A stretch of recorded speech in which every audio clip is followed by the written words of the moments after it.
Ang pagkakaalam ko nito ay parang 8 months na ata siya dito sa ating munting garden. Hello everyone, ito po si Charching ng Succulent Davao and welcome sa ating YouTube channel. And for today's video, so ito guys, ipapakita ko po sa inyo yung ating napakagandang crested luella and then yung original talaga na luella. So, yung nakatanim po sa malaking pot ay yung ating crested luella and then yung heto sa ating hanging pot, yung ating original na luella. So, ayan guys, at happy po ako dito sa ating halaman kasi ayan guys, naging ano na siya, lush. Isang puno lang po yung ating original na luella. So ayan, at ayan, naging lush na po siya.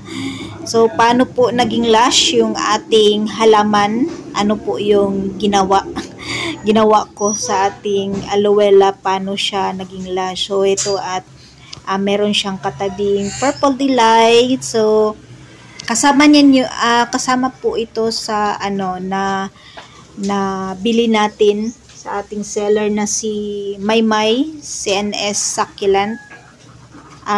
Tama ba yung ko sa kanya, yung pangalan ng kanyang page? Ayan guys, so ayan yung ginawa ko, nag-cut ako dito na sa pinakapuno niya, and then ayan, naging lush na po yung ating halaman. So yung nito, yung top cut natin ay nandun po sa itaas ng ating vertical wall. So ganyan po guys yung ginagawa ko para maging lush po yung ating halaman. And then naitanim ko to, siguro mga lang to, wala pa tong 4 months dito or 3 months sa sa hanging pot. Kasi to siya nung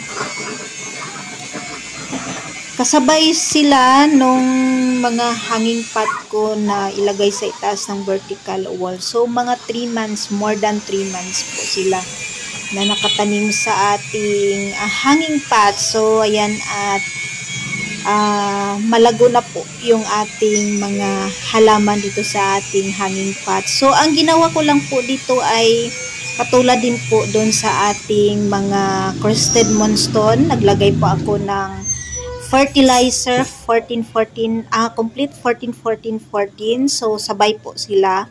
Ayan, at maganda na po at naging healthy po yung ating halaman. So ganyan po ang kulay ng ating halaman pag naglagay po tayo ng fertilizer.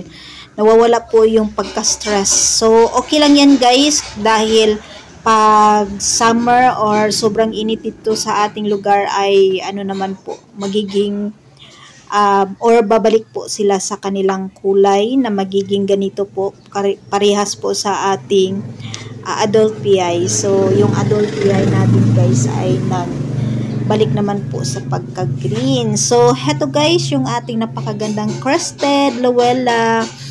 So nung natin siya, ang pagkaalam ko nito, kasama to sa sa free sa atin ni Ma'am Maymay CNS Nursery. So yan po yung kanyang page.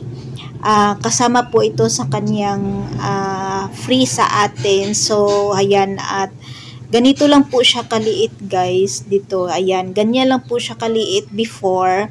Crested po siya, and then 8 months na kasi siya sa atin. So ang ginawa ko po ay nilagay ko po siya sa full sun.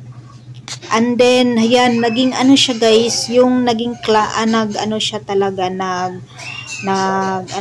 tawag doon, naging lush, naging lumaki siya, then lush po, naging lush po siya. So ganyan po yung nangyari sa crested natin. So wala po akong special treatment dito. Nilagay ko lang po siya sa full sun, kung saan nakakuha po siya ng 8 hours na sunlight, and then naka-rain or shine po siya. At hindi ko pa po ito nabigyan ng fertilizer kasi naman po siya, healthy. Ayan, at medyo mature na po yung kanyang mga stem sa ibaba. So marami po ito guys kasi crested po siya. So ganito po siya nung dumating sa atin, and then mga ilang months ay ayan, nagkakaroon siya ng maraming baby sa baba. So isang puno lang po ito, and then ilang bisis ko pa siya naripat kasi ang bilis niya pong lumago. Ayan, at ang last na natin na ripat sa kanya ay nung nagtanim pa ako ng cactus. So mga na siya, 2 months ata. Ayan, last natin na ripat sa ating crested Luella. So ayan guys, at siguro mag-propagate po ako nito mamaya ng ating halaman. So abangan nyo guys kung ano yung mangyayari sa ating napakagandang crested Luella. And that's for today guys. Maraming salamat po sa inyong panunood dito sa ating YouTube channel. Thanks for watching.